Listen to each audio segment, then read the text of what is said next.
This video is about of modern method of unit conversion. For example, speed unit conversion, kilometer per hour to knot, and knot to kilometer per hour, vice versa. In the modern method of unit conversion, there are two sets of formula. The set A standard formula and the set B standard formula. So, set A. Set A, conversion factor. 1 knot is equal to 1.852 km per hour. So, standard set A formula, vice versa, to find kilometer per hour is knot times 1.852 kilometer per hour over 1 knot.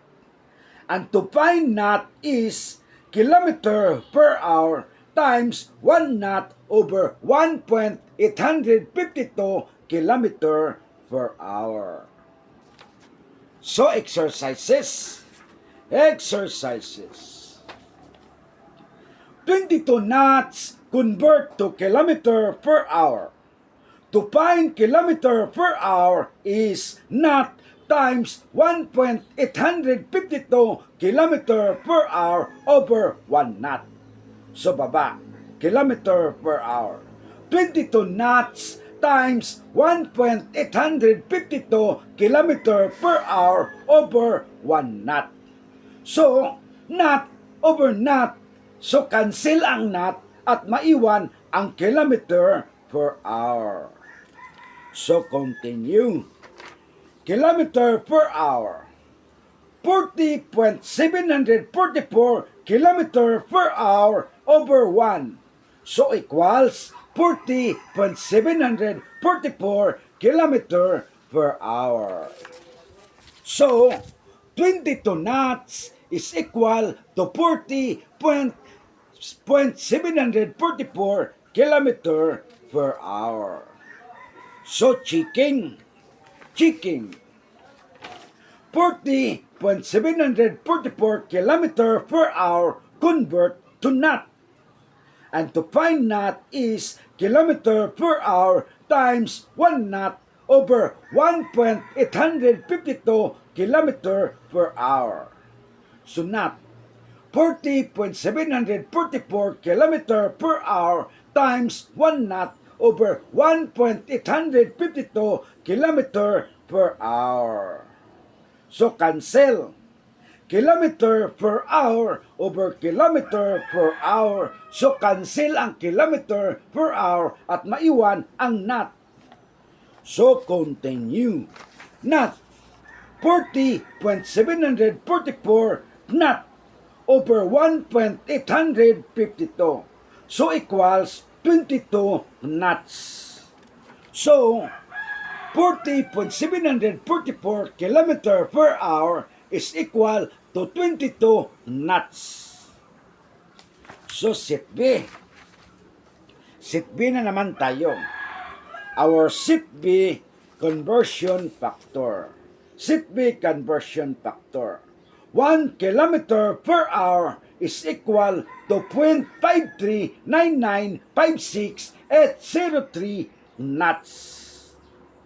Then, our set B standard formula, vice versa. Set B standard formula, vice versa.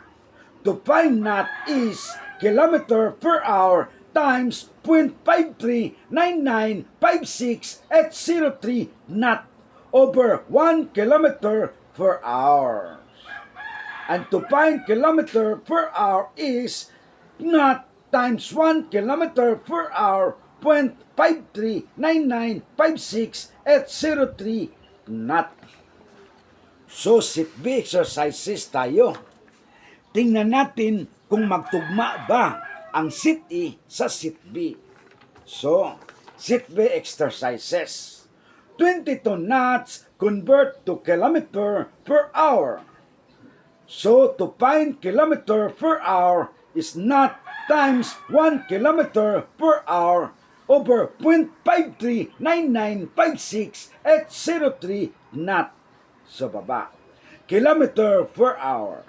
22 knots times 1 kilometer per hour over 0.539956 at 03 knot. So knot over knot. So cancel ang knot at maiwan ang kilometer per hour. So continue.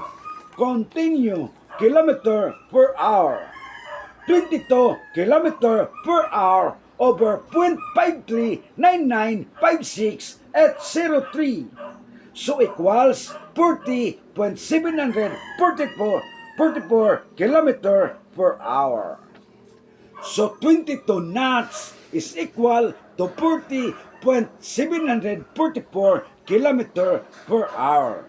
So nagtugma ang seat A at ang seat B standard formula. So checking.